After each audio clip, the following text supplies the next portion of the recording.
Ay, ako. Uy, Brad. Sinabi, Brad. Oh. Uy. Bakit mo ko sinisiraan kay Ma'am Heidi? Anong sinisiraan na naman, Brad? Sinasabi mo na natutulog ako. Bakit hindi ka ba natutulog sa trabaho? Ako nagpasok sa'yo doon ah. Tapos sisiraan mo ako. Natutulog ka rin naman sa trabaho ah. Ganun, sinabi sa akin sa opisina oh. Oh, 1 linggo na lang trabaho ko. O paano pamilya ko? Huwag kang maninira, Brad. Pare-pareho lang tayong trabahador doon eh. Tapos babanatan mo ako ng ganyan. Pare-pareho. Pag natutulog ka rin naman ah. Hindi, Brad. Hindi, dapat Wala di mo namang ano yun eh. sinasabi. Bakit? Magiging sa'yo ba yung kumpanya? Ha? Kahit anong gawin mong pagsisipag doon, hindi yun magiging sa'yo. Kaya ang pakisamahan mo, katrabaho mo. O paano pamilya ko? 1 linggo na lang trabaho ko. Hindi naman kita sinisiraan doon.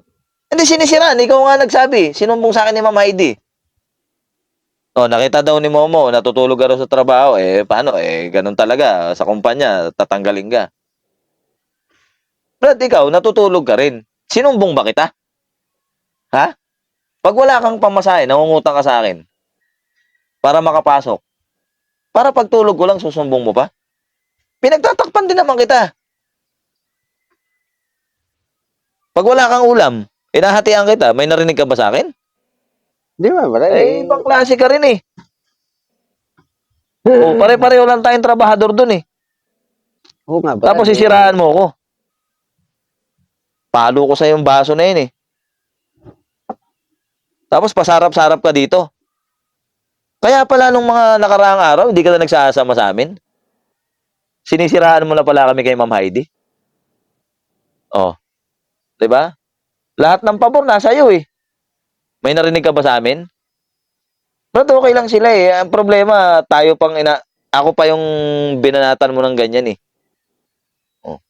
1 linggo na lang trabaho ko oh. Paano yung mga anak ko oh? Pinangakuan ko pa ng regalo. O 1 linggo na lang trabaho ko. Hirang buhay to. Walang ganyanan, Brad. Pare-pareho lang tayong trabahador doon. Kahit magsipag ka ron, di magiging sa'yo yung kumpanya. Tandaan mo, kailangan ka nila kasi may pakinabang sa'yo. Pag tinanggal ka ng mga yan, gusto kang tanggalin ng mga yan, tanggal ka rin. Trabahador ka lang. Trabahador lang din ako. Huwag kang magpiling boss doon. Kahit ano pang sip-sip mo ganyan sa kumpanya na yan, hindi ka rin tatagal doon, tatanggalin ka rin nila pag wala nang pakinabang sa'yo. Ang pakisamahan mo, yung kasama mo sa trabaho, Brad. Hindi yung kung ano-anong sinasabi mo sa amin. 'Di ba? Brad, pasensya ka na, Brad. Paano pasensya? 1 linggo na lang trabaho ko. Sasabihin ko yun sa pamilya ko. Pasensya na kayo ha, siniraan ako ni Momo. May pamilya ka rin, alam mo yan, Brad. May anak ka din. Dapat hindi ganyan, pare. Kung may problema ka sa akin, sabihin mo. Hindi yung sisiraan mo ko dun sa opisina. O, 1 linggo na lang trabaho ko. Paano yan? Teka nga muna, Brad. Buti nga ikaw, 1 linggo. May trabaho ka pa.